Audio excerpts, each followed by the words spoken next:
അതായത് ഭാര്യയാൽ തഴയപ്പെട്ട പുരുഷന്മാരുണ്ട്, ഭർത്താവിനാൽ തഴയപ്പെട്ട ഭാര്യമാരുണ്ട്. അപ്പൊ ഇത് എല്ലാവർക്കുമുള്ള സിനിമയാണ്. പൊന്നാനിയില് കുറെ ഇതുപോലെ കുറെ ഫാത്തിമമാരുടെ ഇടയിൽ ഒരു വലിയൊരു മുസ്ലിം കമ്മ്യൂണിറ്റിന്റെ ഇടയിൽ നടു നിന്നിട്ടാ ഷൂട്ട് ചെയ്യണത്. ഇപ്പോഴും ഈ ഒരു മെയിൽ ഡൊമിനൻസ് ഓക്കെ ആണ് എന്ന് വിചാരിക്കുന്ന ഒരുപാട് വീട്ടമ്മമാരുണ്ട്. സത്യം പറഞ്ഞ സൂറാത്തിയും ചെറിയൊരു പേടിയുള്ള ആളാണ്. ഞാന് ഇപ്പൊ ഫാത്തിമ ഡിസംബർ ലൈഫൊക്കെ കഴിഞ്ഞതിന് ശേഷം ഞാൻ അന്ന് തൊട്ട് തുടങ്ങിയതാണ് ഇതൊന്ന് റിലീസ് ചെയ്യാൻ വേണ്ടിയിട്ടുള്ള ശ്രമങ്ങള്. അതേ പാതയിലൂടെ ഞാൻ പോയിട്ട് കാര്യമില്ല. കഠിനമായിട്ടുള്ള പ്രയത്നം എന്നുള്ളൊരു സംഭവം തന്നെ ഉണ്ട്. Hello everyone, welcome to timeline conversation. ഇന്ന് ടൈം ലൈനിന്റെ കൂടെ ഉള്ളത് ഇപ്പോൾ തിയേറ്ററിൽ വളരെ സക്സസ്ഫുൾ ആയിട്ട് ഓടിക്കൊണ്ടിരിക്കുന്ന ഫെമിനിസ്റ്റ് ഫാത്തിമയിലെ ഫാത്തിമയാണ്. Welcome Shamla Hamsa, welcome to timeline conversation. Thank you so much. So how are you? എങ്ങനെയുണ്ട് റെസ്പോൺസും കാര്യങ്ങളും ഒക്കെ? ബിക്കോസ് ഇപ്പം തിയേറ്ററിൽ റിലീസായി, IFFK അത്രയും അവാർഡ്സ് ബാഗ് ചെയ്തു. So how do feel? Of course നല്ല ഹാപ്പിയാണ്. നമ്മൾ എക്സ്പെക്ട് ചെയ്തതിനേക്കാളും ഒരുപാട് മേലെയാണ് ഇപ്പൊ ഫെമിനിസ്റ്റ് ഫാത്തിമന്റെ യാത്ര. IFFK നമ്മൾ അവാർഡുകൾ ഒരുപാട് കിട്ടി. ദെൻ കുറെ ഫെസ്റ്റിവൽസിന് പോയി, നമ്മൾക്ക് അവാർഡ് കിട്ടി. ക്രിട്ടിക്സ് അവാർഡ്, വലിയ വലിയ പത്മരാജൻ അവാർഡ്, അങ്ങനെ ഒരുപാട് അവാർഡുകൾ കിട്ടി. ബട്ട് സ്റ്റിൽ ഞങ്ങൾ എല്ലാവരും വെയിറ്റ് ചെയ്തിരുന്നത് ഒരു നല്ല റിലീസിന്, തിയേറ്ററിക്കൽ റിലീസിന് വേണ്ടിയിട്ടാണ്. അപ്പോഴാണ് നമുക്ക് ദുൽഖർ സൽമാൻ പ്രൊഡക്ഷൻ ആ ഒരു സപ്പോർട്ട് തന്നത്. അപ്പോൾ നമ്മളുടെ കാത്തിരിപ്പിന് വലിയൊരു റിസൾട്ട് കൂടി കിട്ടിയ പോലെയാണ്. ഇപ്പൊ തിയേറ്ററിലൊക്കെ ആൾക്കാര് നമുക്ക് റെസ്പോണ്ട് ചെയ്യുന്നത് എങ്ങനെയാന്ന് വെച്ചാൽ ഭയങ്കര ഹാപ്പിയാണ്. കണ്ടു കഴിഞ്ഞാല് ഞങ്ങൾ എല്ലാരും വിസിറ്റ് ചെയ്യുന്നുണ്ട് തിയേറ്റേഴ്സ് ഒക്കെ. സോ ഞാൻ ആക്ച്വലി തിയേറ്ററിൽ പോയ സമയത്ത് തന്നെ ഒരുപാട് ആൾക്കാർ വരുന്നുണ്ട്. ബട്ട് സ്റ്റിൽ വളരെ കോർ ആയിട്ടുള്ള ഒരു ഇഷ്യൂ ആണ് ഇത് ഡിസ്കസ് ചെയ്യുന്നതെങ്കിലും ഇപ്പോഴും വീട്ടിൽ കൺഫൈൻഡ് ആയിട്ടുള്ള ഒരുപാട് സ്ത്രീകളുണ്ട്. അവർക്കൊന്നും തിയേറ്ററിലേക്ക് വരാനോ ഇത് കാണാനോ ഉള്ള ചാൻസ് ഇല്ല. ഭയങ്കര അൺഫോർച്ചുനേറ്റ് അല്ലേ അത്? അതായത് ഇങ്ങനത്തെ ഒരു ഫിലിം മേ ബി ഭയങ്കര എംപവറിംഗ് ആണ്, മേ ബി അല്ല എന്തായാലും എംപവറിംഗ് ആണ്. അപ്പം അവരെയും കൂടി കാണേണ്ട ഒരു ഫിലിം അല്ലേ? അതെ അതെ, തീർച്ചയായിട്ടും അവർക്കും എല്ലാവർക്കും കൂടിയിട്ടാണ്. ഇതിപ്പം ഒരു പ്രത്യേക കാറ്റഗറിക്കോ ഒരു ആണിനോ ഒരു പെണ്ണിനോ അല്ലെങ്കിൽ ഒരു പെണ്ണിന് വേണ്ടി മാത്രം ഉണ്ടാക്കിയ ഒരു സിനിമയല്ല ഇത്. തികച്ചും ഇതിലെ സ്ത്രീ അനുഭവിക്കുന്ന അതേ സിറ്റുവേഷൻസ് പല പുരുഷന്മാരും അനുഭവിക്കുന്നുണ്ട്. അതായത് ഭാര്യയാൽ തഴയപ്പെട്ട പുരുഷന്മാരുണ്ട്, ഭർത്താവിനാൽ തഴയപ്പെട്ട ഭാര്യമാരുണ്ട്. അപ്പൊ ഇത് എല്ലാവർക്കുമുള്ള സിനിമയാണ്. ഈ പറഞ്ഞ പോലെ തന്നെ അങ്ങനെ റെസ്ട്രിക്റ്റഡ് ആയിട്ട് ഇരിക്കുന്നവരുണ്ടെങ്കിൽ, അവർക്ക് കാണാൻ പറ്റുന്നില്ല എങ്കിൽ അത് ഭയങ്കര സങ്കടകരമായിട്ടുള്ള കാര്യമാണ് ഇന്നും ഉണ്ടെങ്കിൽ.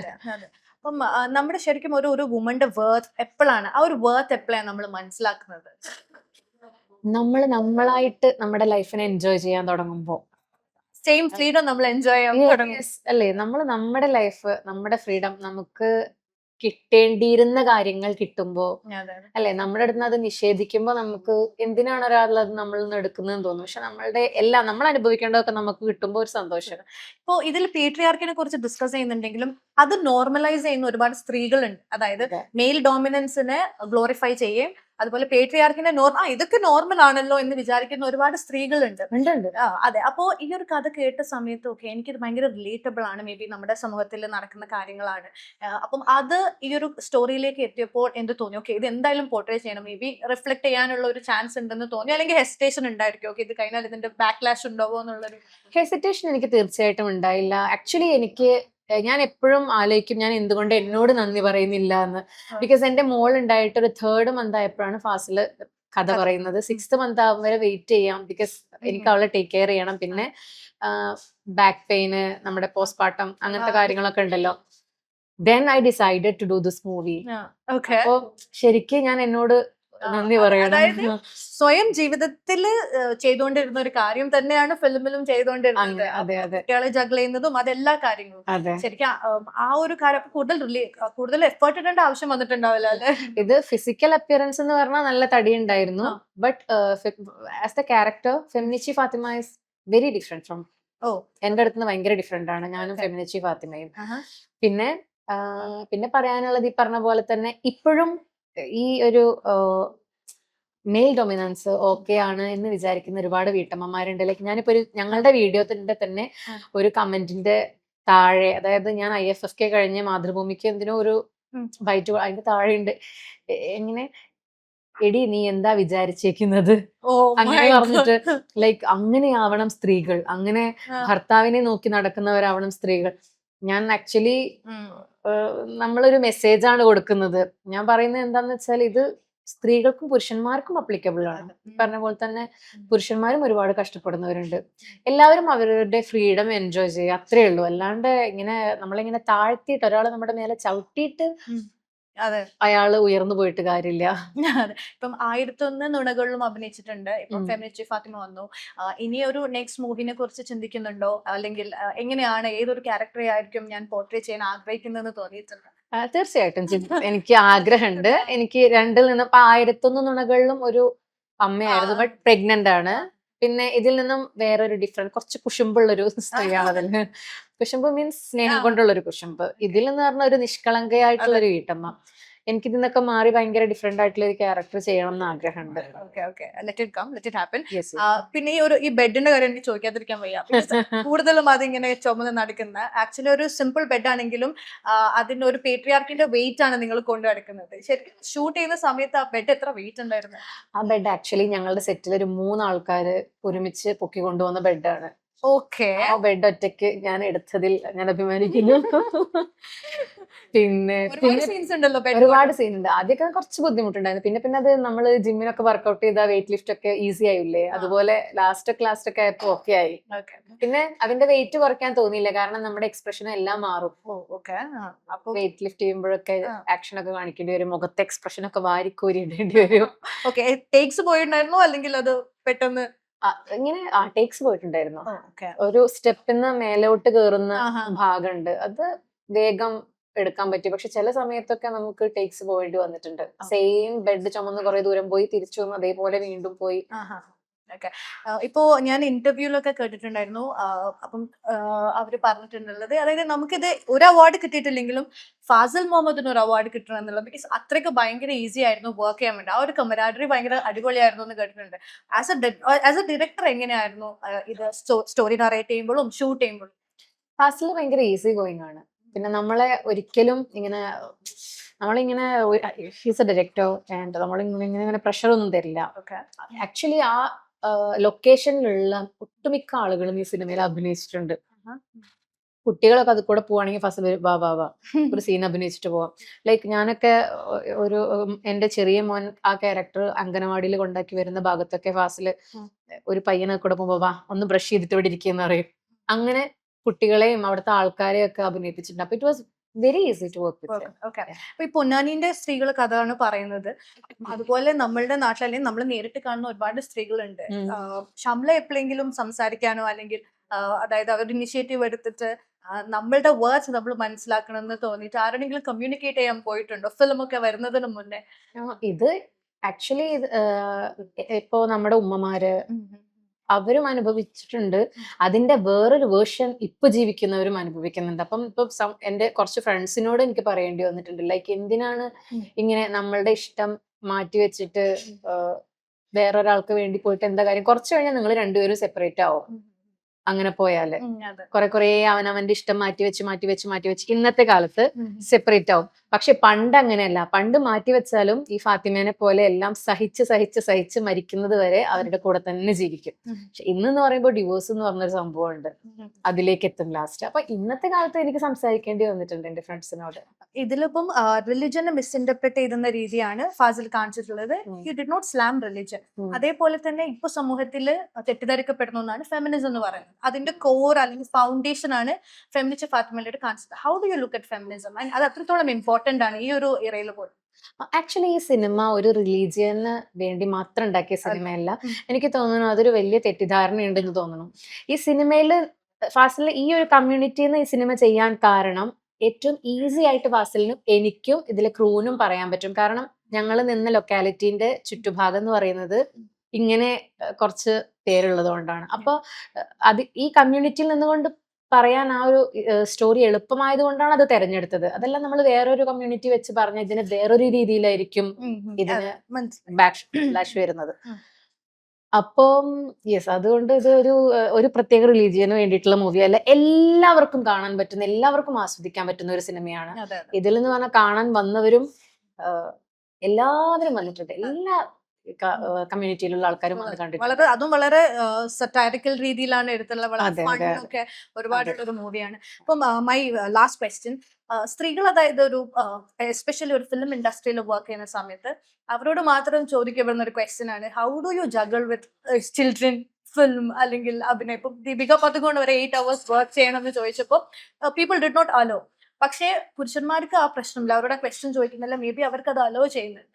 സോ ഫിലിം ഇൻഡസ്ട്രിയിലേക്ക് വരുമ്പോൾ how do you look at it? Like സ്ത്രീകളോട് മാത്രം എന്തുകൊണ്ടാണ് ഈ ഒരു ഫാമിലി മാറ്റർ ചോദിക്കുന്നത്?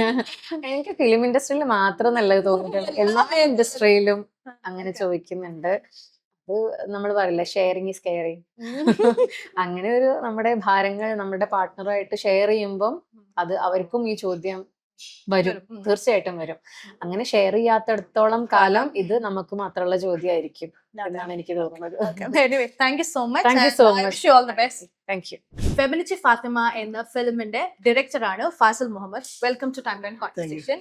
First of all thank you so much for that movie. Because വളരെ ലൈറ്റ് ആയിട്ട് ഒരു സെൻസിറ്റീവ് ടോപ്പിക്കിനെ കൈകാര്യം ചെയ്തിട്ടുണ്ടായിരുന്നു. I'm so happy watching it.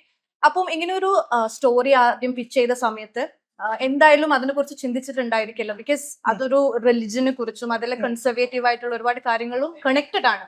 So ഏറ്റവും റിസ്കി ആയിട്ടുള്ള ഒരു കാര്യം എന്തായിരുന്നു? എനിക്ക് അങ്ങനത്തെ ഒരു ടെൻഷൻ സ്റ്റാർട്ടിങ്ങിൽ ഉണ്ടായിരുന്നു. അത് ഞാൻ ഈ ഫെമിനിച്ചി ഫാത്തിമ എന്നുള്ള പേര് ഇടുമ്പോ തൊട്ടേ ഉള്ള ഒരു ടെൻഷൻ ആയിരുന്നു. അപ്പൊ അങ്ങനെ ഷൂട്ട് ചെയ്ത് തുടങ്ങി. ഞാനിപ്പോ എന്റെ ഒരു പേഴ്സണൽ ലൈഫിലുണ്ടായ ഒരു ഇൻസിഡന്റിൽ നിന്നാണ് ഞാൻ കഥ ഉണ്ടാക്കിയെടുക്കുന്നത്. ഈ ഫെമിനിച്ചി ഫാത്തിമ എന്നുള്ള പേര് ഇടുമ്പോ തന്നെ അവിടുന്ന് തുടങ്ങിയിട്ട് ഇതിന്റെ ഒരു ടെൻഷൻ എന്ന് പറഞ്ഞാൽ ഞാൻ ആ പേരിലുള്ള ഒരു സംഭവം എടുക്കുന്നുണ്ട്. ഇത് എന്റെ ലൈഫിൽ നിന്ന് ഉണ്ടായ ഒരു ഇൻസിഡന്റ് തുടങ്ങുന്നത്.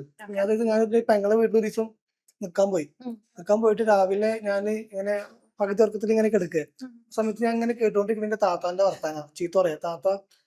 താത്താന്റെ മൂത്ത കുട്ടി ഇതുപോലെ ബെഡിൽ മൂത്രം വെച്ചിട്ട് ഫോണിന്റെ അടുത്ത് ഞാൻ താത്ത ഇങ്ങനെ ചീത്ത പറഞ്ഞോണ്ടിരിക്കുക.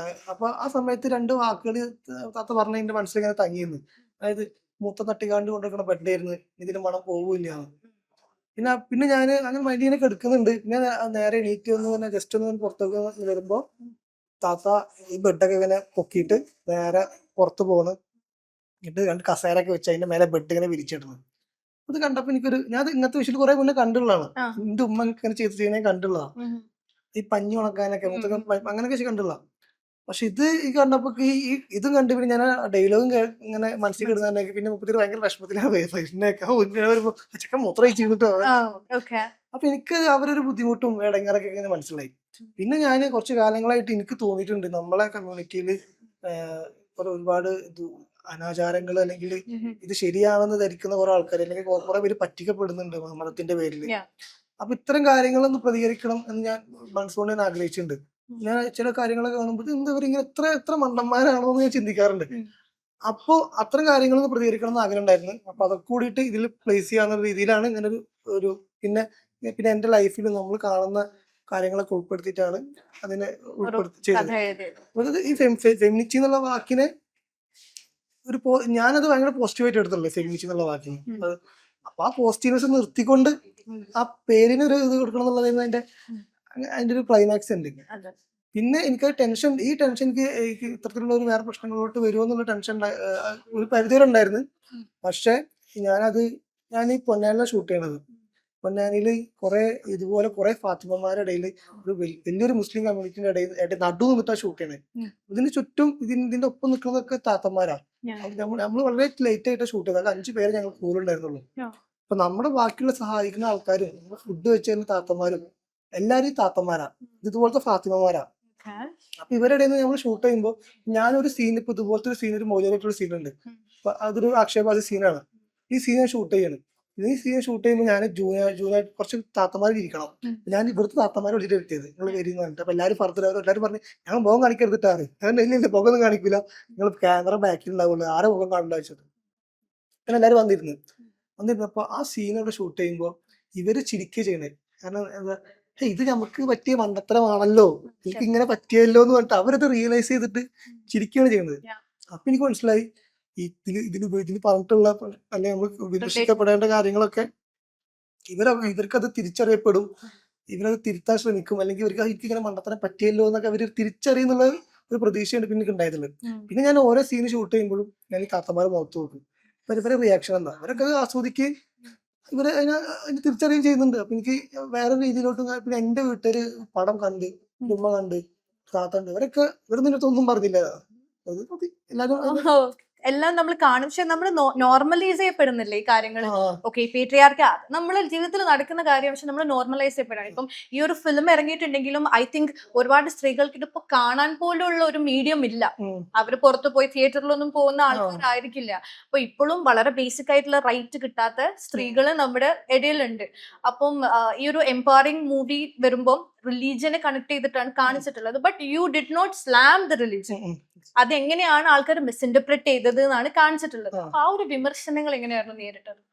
എനിക്ക് അത്തരത്തിലുള്ള വിമർശനം വന്നിട്ടില്ല. വന്നിട്ടില്ല. Because കാരണം IFFK കഴിഞ്ഞ ശേഷം ഐ ഹേർഡ് ദാറ്റ് ഒരുപാട് കോൺട്രവേഴ്സികൾ ഉണ്ടായിട്ടുണ്ട്. ഉണ്ടായി. പക്ഷെ എന്നാൽ പോലും ഇപ്പൊ കണ്ടാളുകൾ എന്റെ അടുത്ത് പറയണത് എന്താ അറിയാം, ഇതൊരു ഇസ്ലാം മതത്തിന്റെ കഥ അല്ല, അല്ല. ഒരു കമ്മ്യൂണിറ്റിയുടെ കഥ അല്ല, ഇത് എല്ലായിടത്തും എല്ലാരും കമ്മ്യൂണിറ്റിയിലുള്ള ഇതാ. അത് ഞാൻ പറയുന്നതല്ല, ഉം, ഉം. അത് എന്റെ മുസ്ലിം കമ്മിറ്റിയിലുള്ള ആളുകൾ പറയുന്നത്, ക്രിസ്ത്യൻ കമ്മ്യൂണിറ്റിയിലെ ആളുകൾ പറയുന്നത്. അതെ.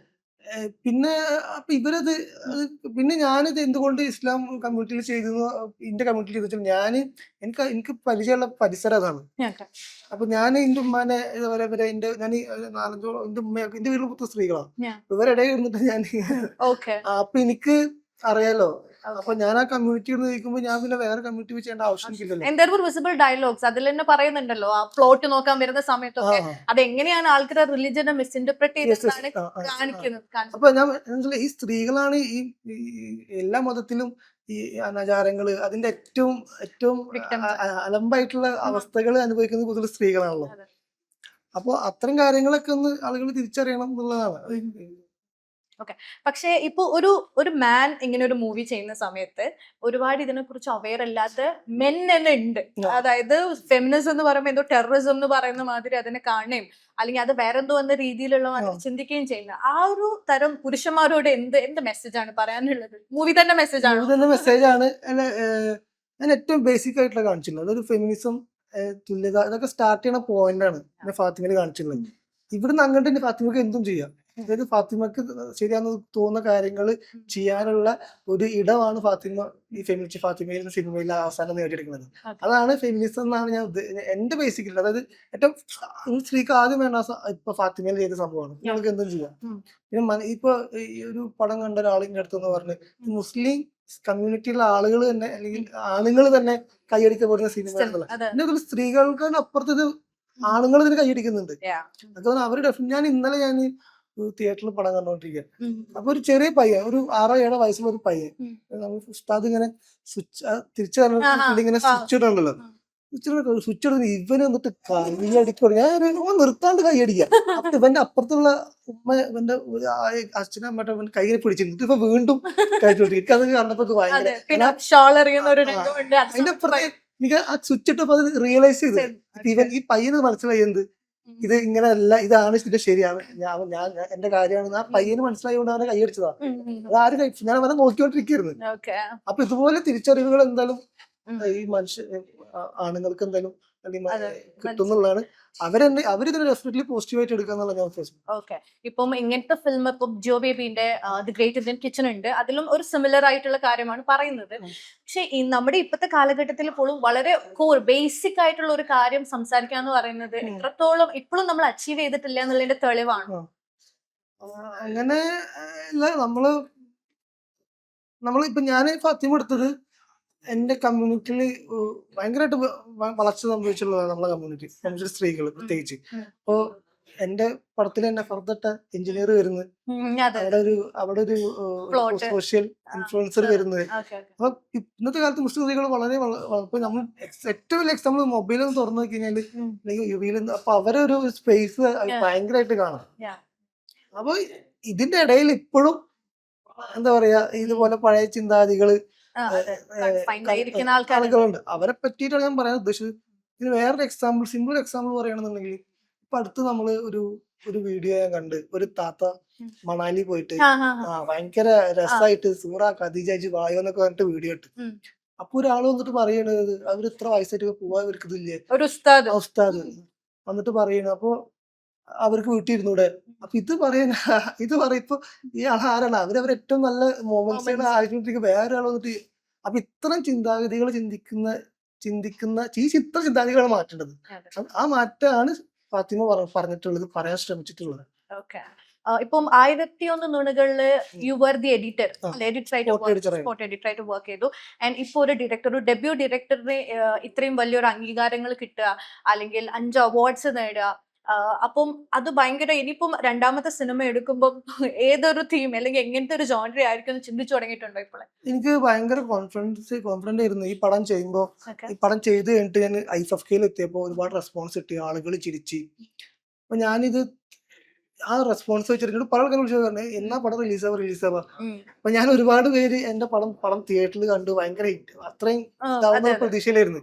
ഇപ്പൊ ഞാൻ ആഗ്രഹിക്കുന്നത് നിങ്ങൾക്ക് സ്റ്റാർ വെച്ചിട്ട് ഒരു കൊമേഴ്ഷ്യൽ സ്ഥിരം ചെയ്യുന്ന പോലെ ഒരു ഫൈറ്റ് പടം ചെയ്താലാണ് ഈ തിയേറ്ററുകളിൽ വർക്ക് ആവുന്നുള്ള ചിന്ത എനിക്ക് പേഴ്സണലി വരുന്നത്. കാരണം ഞാനിപ്പോ ഒരു നല്ലൊരു കഥ പടം ചെയ്ത് ആളുകൾ എന്റർടൈൻ ചെയ്യിക്കുന്ന ഒരു പടം ചെയ്ത്, എന്നിട്ട് പോലും എന്റെ പടം ഇപ്പോഴും ആളുകൾ കാണാൻ ഭയങ്കര മടി കാണിക്കുന്നുള്ളൂ. അപ്പൊ അതുകൊണ്ട് ഇപ്പൊ രണ്ടാമത്തെ പടം എന്ത് ചെയ്യുന്നുള്ള ചോദ്യത്തിന് ഞാനിപ്പോ റീതിങ്ക് എന്തോട്ട് ചെയ്തു, ഞാൻ ഏത് തരത്തിലുള്ള സിനിമ ഇവിടെ ചെയ്യണം, അല്ലെങ്കിൽ എനിക്ക് സർവൈവ് ചെയ്ത് പടം ചെയ്യണം എന്നുള്ള ചിന്തിച്ചുകൊണ്ടിരിക്കുകയാണ്. പിന്നെ ഞാൻ എഡിറ്റ്, ഞാൻ 10-15 പടങ്ങൾ സ്പോട്ട് എഡിറ്ററായിട്ട് വർക്ക് ചെയ്തിട്ടുണ്ട്.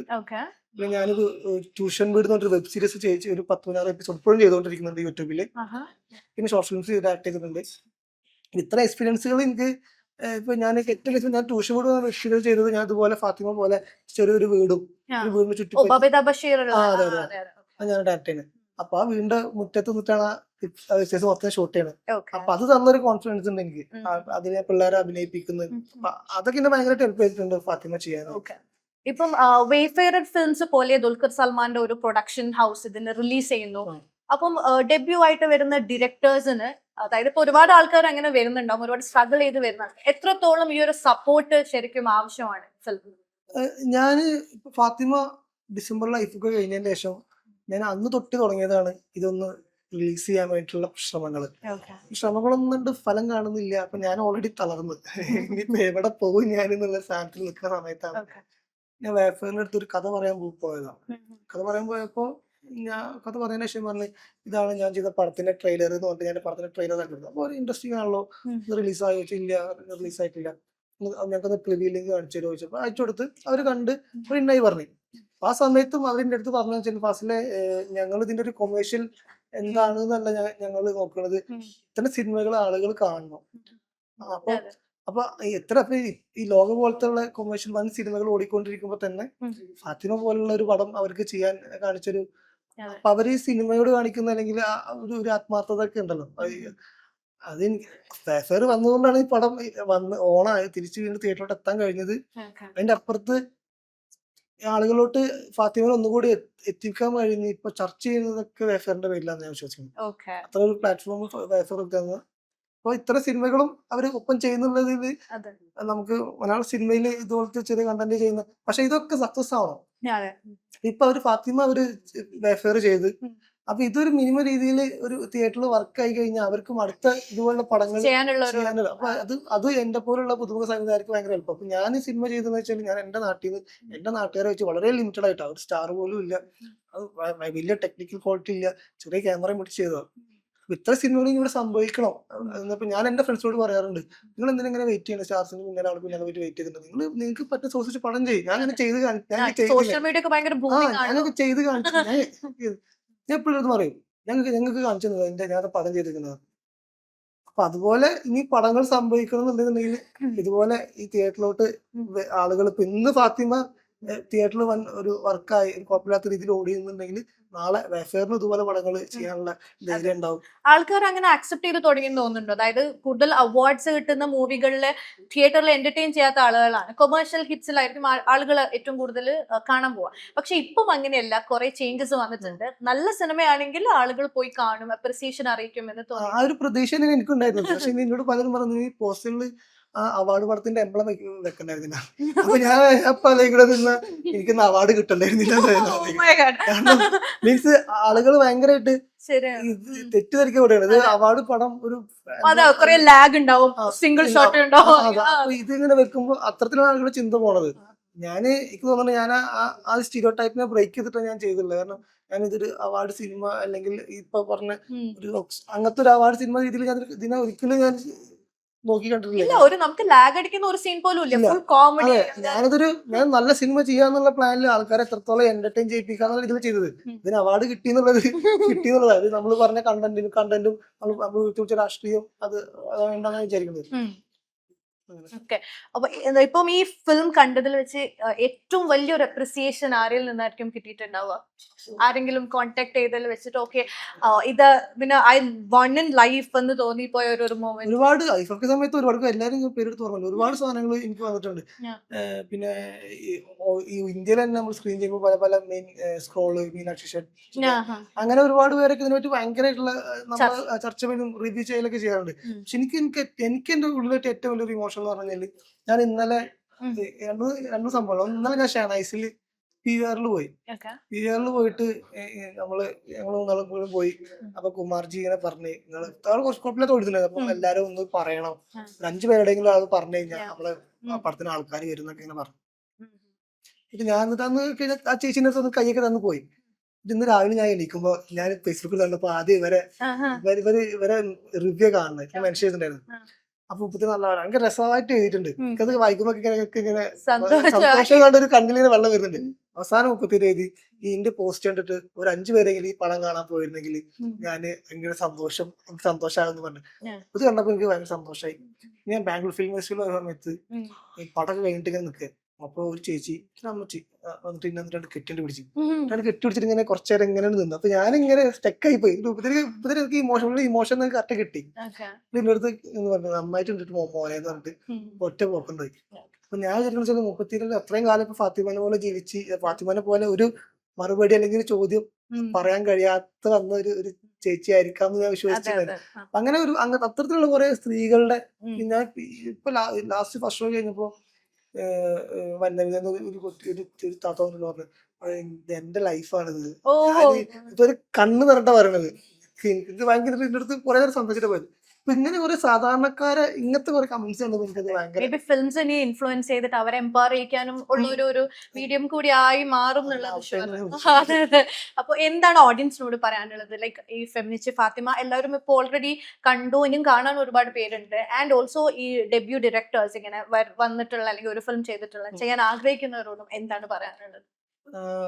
എന്റെ ആദ്യ സിനിമയാണ്. എല്ലാരും പറയും മലയാളം ഓഡിയൻസ് പുതിയ സിനിമകളെ അല്ലെങ്കിൽ പുതിയ കണ്ടന്റിനെ സപ്പോർട്ട് ചെയ്യുന്ന ഓഡിയൻസ് ആണ് ഭയങ്കര. അപ്പൊ എന്റെ സിനിമ അതുപോലെ നിങ്ങൾ സപ്പോർട്ട് ചെയ്യണം. ഇതൊരു അവാർഡ് ഇതൊരു അവാർഡ് പടം അല്ലെങ്കിൽ സ്റ്റീരിയോ അവാർഡ് ടൈപ്പ് പടമല്ല. ഒരു ഫൺ മൂവിയാണ്. എല്ലാവർക്കും തിയേറ്ററിൽ കൈയടിച്ച് ചിരിച്ച് കണ്ടിരിക്കാറ്റുന്ന സിനിമയാണ്. എല്ലാവരും തിയേറ്ററിൽ പോയിട്ട് സിനിമ കാണണം, സപ്പോർട്ട് ചെയ്യണം. എന്നെ പോലെ ഉള്ള പുതിയ സംവിധായകരെ സപ്പോർട്ട് ചെയ്ത, ഇത്രയും കഥകളെ, ഇത്രയും സിനിമകളെ സപ്പോർട്ട് ചെയ്ത് നമുക്ക് ഇനിയും ഇതുപോലുള്ള സിനിമകൾ മലയാളത്തിലും ഒക്കെ സംഭവിക്കും. പുതിയ സംവിധായകന്മാരെ എല്ലാവർക്കും അതൊരു പ്രചോദനം ആവട്ടെ. ഞാൻ തിയേറ്ററിൽ പോയിട്ട് പടം കാണാം. Thank you so much and congratulations for winning those 5 awards. Thank you. And wishing you all the best. Thank you. The one and only Kumar Sunil. Welcome to timeline conversation. Sunil Kumar എന്ന് പറയുമ്പോൾ ഓക്കെ. സോ ആക്ച്വലി നിങ്ങൾ theatre artist ആണ് and 20 വർഷത്തിന് മുകളിലായി ഓരോ നാടകങ്ങൾ ചെയ്യുന്നു, സിനിമയിലേക്ക് വരുന്നു. എനിക്ക് ഫെമിനിസ്റ്റ് ഫാത്തിമ കഴിഞ്ഞാൽ ഏറ്റവും ഇഷ്ടപ്പെട്ട മൂവി എന്ന് പറയുന്നത് ജിയോ ബേബിന്റെ അല്ല നിങ്ങൾ അഭിനയിച്ചിട്ടുള്ള ഒരു മൂവിയില്ലേ, ഒന്ന് ഒന്ന് കുഞ്ഞിലേന്റെ മൂവി ഉണ്ടായിരുന്നു, അതിലെ അസംഘടിതർ. അതെനിക്ക് ഭയങ്കര ഇഷ്ടപ്പെട്ട ഒരു ക്യാരക്ടർ ആയിരുന്നു. അപ്പം അതിൽ നിന്നും ഫെമിനിസ്റ്റ് ഫാത്തിമ പോലെയുള്ള ഒരു മുസ്ലിം ക്യാരക്ടറിലേക്ക് വരുവാണ്, ആ സ്ലാങ് പിടിക്കുകയാണ്. എങ്ങനെയായിരുന്നു ആ ഒരു സ്ലാങ് ഫുൾ ആ ഒരു ത്രൂ ഔട്ട് മൂവിയിൽ കൊണ്ടുപോയി. എനിക്ക് ആ ഡബ്ഡ് വേർഷൻ എനിക്ക് ഭയങ്കര അടിപൊളിയായിട്ട് ഇഷ്ടപ്പെട്ടു. അതെങ്ങനെയായിരുന്നു? ഈസി ആയിരുന്നോ അല്ലെങ്കിൽ കുറച്ച് ടൈം എടുത്തോ? അതിന്റെ ബുദ്ധിമുട്ടായിട്ട് തോന്നില്ല. You have already done a lot of characters, Muslim characters. ഞാൻ നാടകങ്ങളൊക്കെ ചെയ്തിട്ടുണ്ട്. പക്ഷെ സിനിമയിൽ ആദ്യമായിട്ട് അല്ല. ജോഷി സാറിന്റെ ആന്റണിയിൽ ചെയ്തത് ഹംസ എന്ന് പറയുന്ന ഒരു ക്യാരക്ടറാണ്. പക്ഷെ അത് ഇതെല്ലാവരും മില്ലിന്റെ മുതലാളിയായിട്ടുള്ളതാണ്. ഇത് ശരിക്കും പറഞ്ഞാൽ സാധാരണ നാട്ടിൻപുറത്തുള്ള പ്രാദേശികമായിട്ടുള്ള ഭാഷയൊക്കെ സംസാരിക്കുന്ന പൊന്നാനിയിലെ ഒരു ഉസ്താദിന്റെ ഭാഷയായിരുന്നു സംസാരിച്ചത്. അത് ഭയങ്കര രസമായിരുന്നു, അതിലെ ഡയലോഗുകളും. അപ്പം എങ്ങനെയായിരുന്നു ഈ മൂവിയിലേക്ക്, ഈ ഫെമിനിസ്റ്റ് ഫാത്തിമയിലേക്ക് വന്നിട്ടുണ്ടായിരുന്നത്? അത് ഫാസിൽ ഓൾറെഡി എന്റെ സിനിമകൾ കണ്ടിട്ടുണ്ട്. ജിയോ ബേബി സംവിധാനം ചെയ്ത ശ്രീധന്യ കാറ്ററിംഗ് സർവീസ് എന്ന സിനിമയിൽ ഫാസിൽ ആൾറെഡി നോട്ടഡ് ആണ്. പക്ഷെ ഫാസിൽ സംസാരിച്ചത് താമർ എന്നറിയുന്ന ഡയറക്ടർ. അപ്പൊ താമറാണ് എന്നെ ആദ്യം തന്നെ സജസ്റ്റ് ചെയ്തപ്പോൾ ഫാസിൽ അത് ഓക്കെ ആയിരുന്നു. ഓക്കെ, അങ്ങനെയായിരുന്നു അതിന്റെ കഥ. അതെ. നാടകത്തിനെ കുറിച്ച് പറയുകയാണെങ്കിൽ ഇപ്പോഴും ഒരുപാട് ആൾക്കാർ ഭയങ്കര അല്ലെങ്കിൽ ഈ ഒരു ഫിലിം ഇഷ്ടപ്പെടുന്ന സിനിമയിലേക്ക് വരാൻ ആഗ്രഹിക്കുന്ന നാടകം ചെയ്യുന്ന ഒരുപാട് പേരുണ്ടാവും, ഒരുപാട് സ്ട്രഗിൾ ചെയ്യുന്ന ആൾക്കാരുണ്ട്. അപ്പൊ അങ്ങനെ ഇന്നാലും ഫിലിമിലേക്ക് വരാൻ ഒരു സ്റ്റെപ്പ്, ഒരു ഫൗണ്ടേഷൻ ഇല്ലാത്ത ആളുകളുണ്ടാവും. അങ്ങനെ കുറെ ആൾക്കാർ പരിചയമുണ്ടോ, അല്ലെങ്കിൽ അവരോട് എന്താ പറയാനുള്ളത് ഫിലിമിലേക്ക് വരാൻ വേണ്ടിയിട്ടുള്ള ഒരു ഓപ്പർച്യൂണിറ്റി എന്തായിരിക്കും അവർക്ക്? അവർക്കുള്ള ഓപ്പർച്യൂണിറ്റി ഓരോരുത്തർക്കും ഓരോരോ രീതിയിലാണ് അവസരങ്ങൾ. ഞാൻ വന്ന പോലെ ഒരിക്കലും ഒരാൾക്ക് വരാൻ പറ്റില്ല.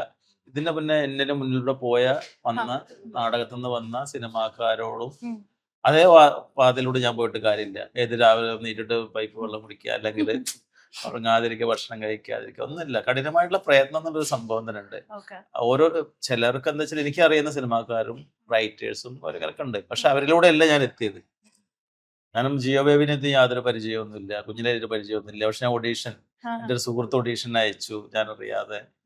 അപ്പൊ അവരിലേക്കാണ് അതിൻ്റെ ഇതൊക്കെ വരുന്നത്, റിട്ടേൺ ഒക്കെ വരുന്നത്, റിപ്ലൈ വരുന്നത്. അതിന് ശേഷം ഞാൻ പോയി കാണുന്നു, സംസാരിക്കുന്നു.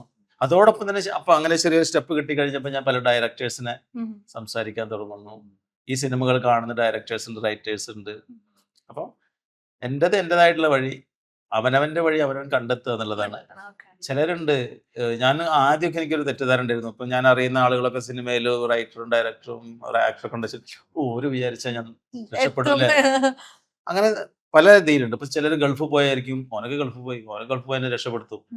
ഇവൻ സ്വയം രക്ഷപ്പെടാനുള്ള ഒരു പ്രയത്നം ഞാൻ ചെയ്യുന്നില്ല. എപ്പോഴും നമ്മൾ മറ്റുള്ളവരെ ഡിപ്പെൻഡ് ചെയ്യാനുള്ള ശ്രമങ്ങളാണ് നടത്തുന്നത്.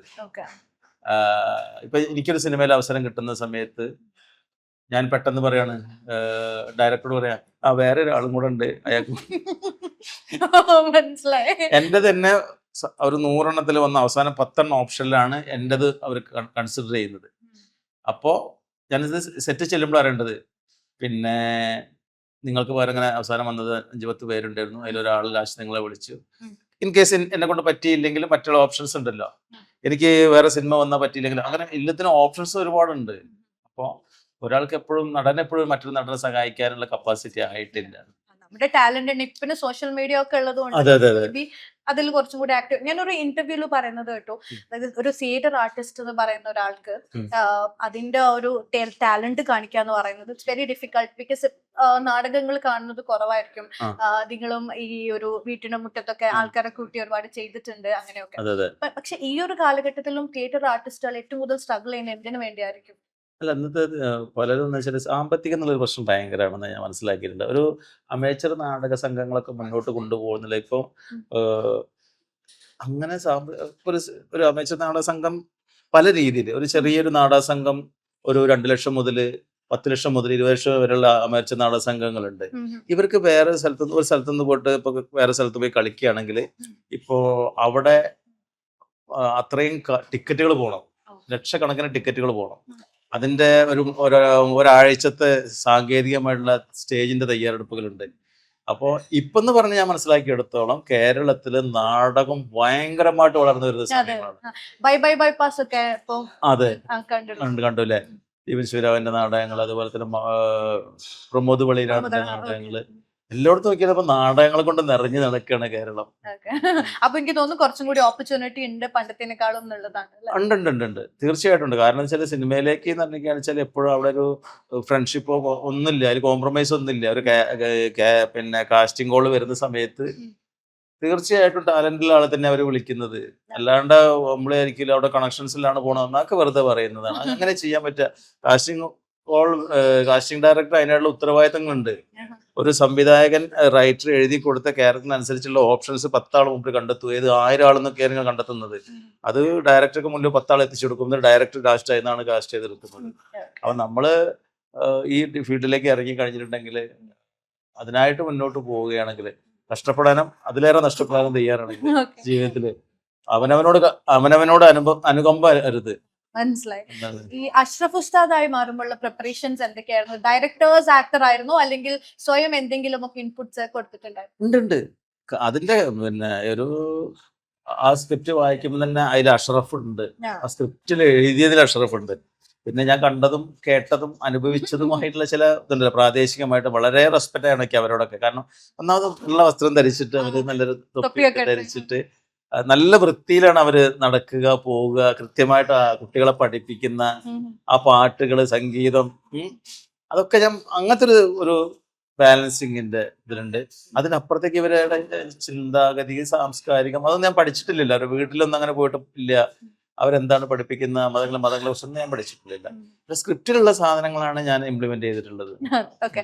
ഫാസിൽ മുഹമ്മദ് പറഞ്ഞ പോലെ ഒരു ഫാൻ ഇടുന്ന രംഗമുണ്ട്. അതെ, അതേപോലെ ഇപ്പോഴും ആണുങ്ങളില് വളരെ ബേസിക് ആയിട്ടും ചേഞ്ച് ചെയ്യാൻ പറ്റാത്ത കുറെ കാര്യങ്ങളുണ്ട്. അതെ, തീർച്ചയായിട്ടും. ഫെമിനിസ്റ്റ് ഫാത്തിമ അതിന്റെ ഒരു കോർ ഇഷ്യൂ ആണ് ഡിസ്കസ് ചെയ്തത്. അതെ, അതെ. ശരിക്കും ആണുങ്ങൾ എത്രത്തോളം ഫെമിനിസത്തിനെ മനസ്സിലാക്കണം, അല്ലെങ്കിൽ ഈ ഒരു കാലഘട്ടത്തിൽ പോലും ഇത് ചിന്തിക്കാതെ വളരെ കൺഫൈൻഡ് ആയിട്ടുള്ള ആളുകളുണ്ട്. അവരോട് എന്താ പറയാനുള്ളത്?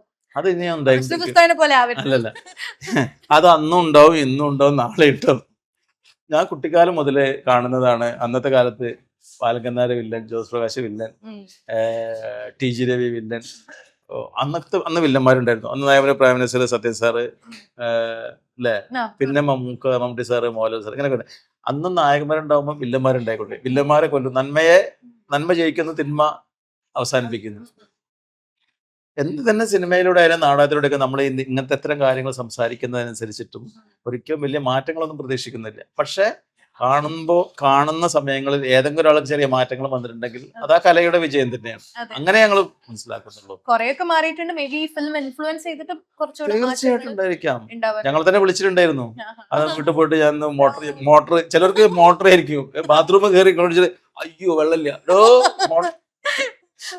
മോട്ടർ എന്നാണ് വെക്കുക, അങ്ങനെ ഉണ്ടാവില്ല. അപ്പൊ അതിനൊക്കെ സോപ്പിന്റെ കാര്യം എനിക്കുണ്ടായിരുന്ന ചെറിയ സംഭവം. അങ്ങനെ പോലെ ലാസ്റ്റ് തോർത്തുമുണ്ടിന്റെ ആവശ്യം.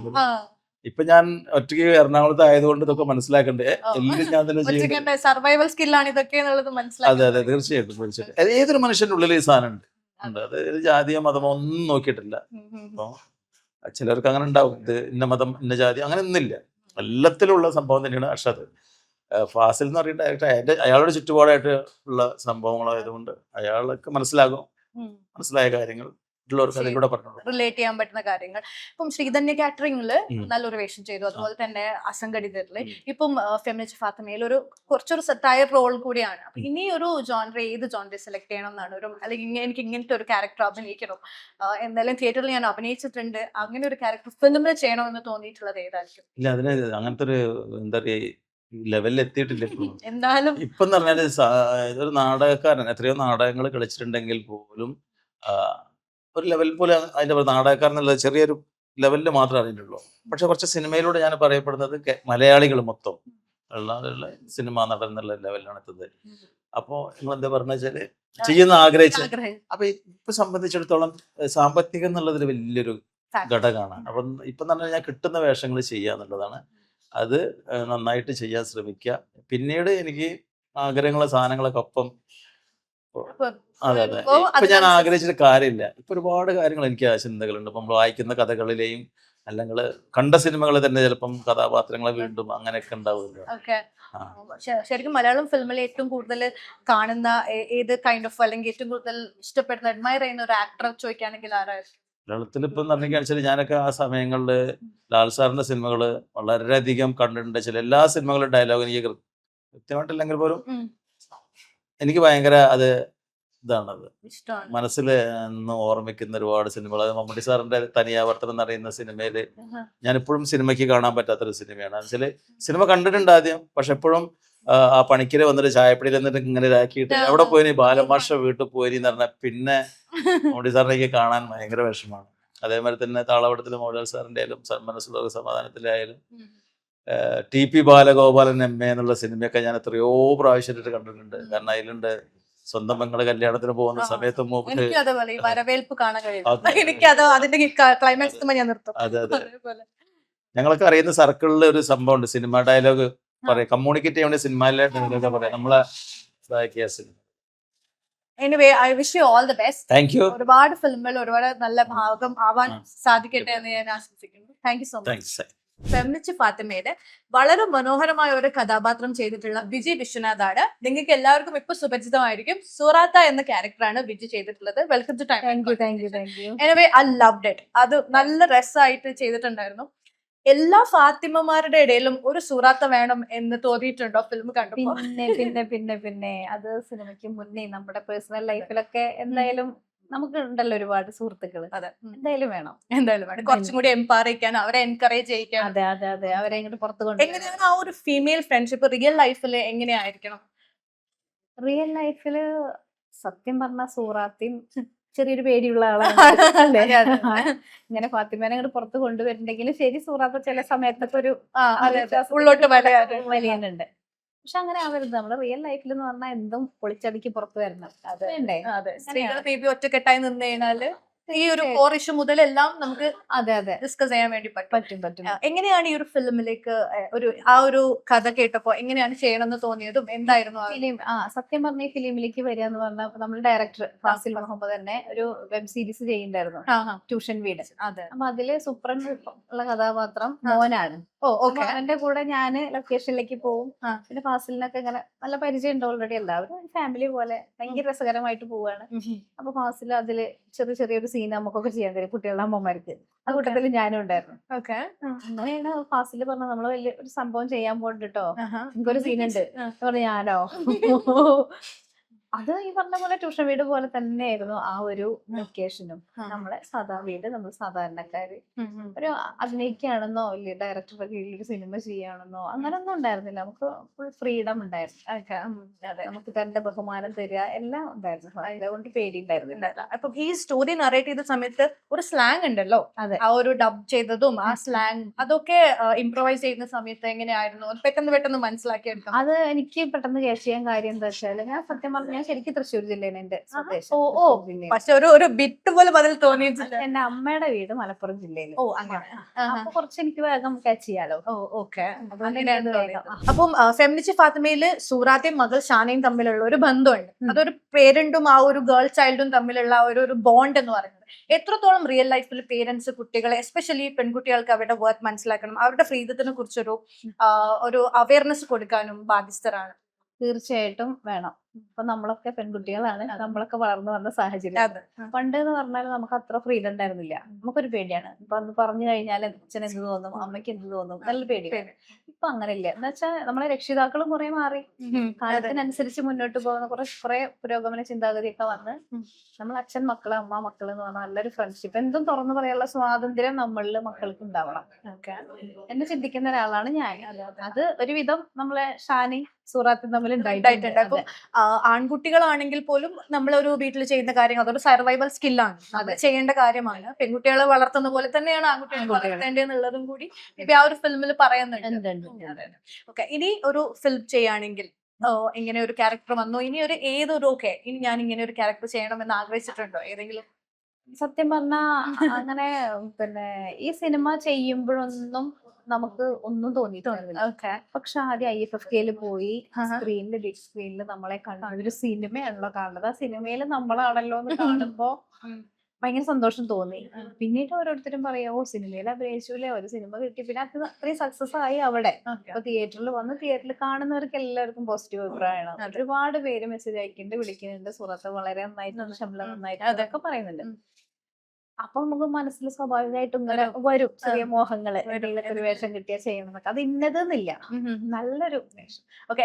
ഈ ഒരു തിയേറ്റർ ഫീൽഡിലോ അല്ലെങ്കിൽ ഫിലിം ഫീൽഡിലോ അഭിനയമായിട്ടും എന്തെങ്കിലും റിലേഷൻ, എന്തെങ്കിലും ഒന്നുമില്ല. ഓൾറെഡി സ്കൂൾസിലോ അങ്ങനെ ഒന്നും? സ്കൂളിൽ എന്ന് പറഞ്ഞാൽ നമ്മള് ഡിഗ്രിക്ക് പഠിക്കുമ്പോ നാടകത്തിൽ അഭിനയിക്കാം, അങ്ങനെ അറിയേണ്ട സീനിൽ ചിലപ്പോ ചിരിച്ചു എന്ന് വരും, എന്നൊക്കെ അങ്ങനെയാണ്. പിന്നെ പാട്ട് ഡാൻസ് അങ്ങനെയൊക്കെ പോകും.